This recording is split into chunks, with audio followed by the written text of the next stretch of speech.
Shota na ito, hindi naman Pinoy ito. Ito'y taga-Canada, vlogger sa Canada na naglaro rito. No? Hindi ko alam kung ito scripted or may script tapos nawala sa script yung ginagawa. No?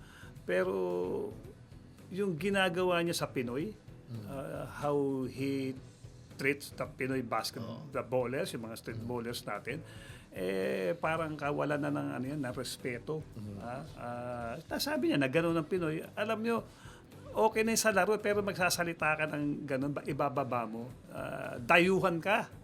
Okay? At hindi mo alam kung gaano kagagaling ang mga Pinoy. Bakit ka pumipili ng mga street ballers na kaya mo?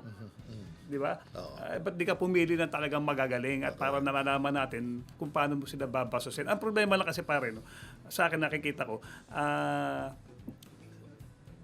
the followers are approving it. Yun ang problema minsan natutuwa sila na kapwa Pilipino na nababasos, tamaan ng bola. Ang tingin po sa atin, liit Okay lang yung street ball. Minsan fan dyan di ba? Sa Mindanao, naghahawakan. Fan lang yun. Tapos sila lang.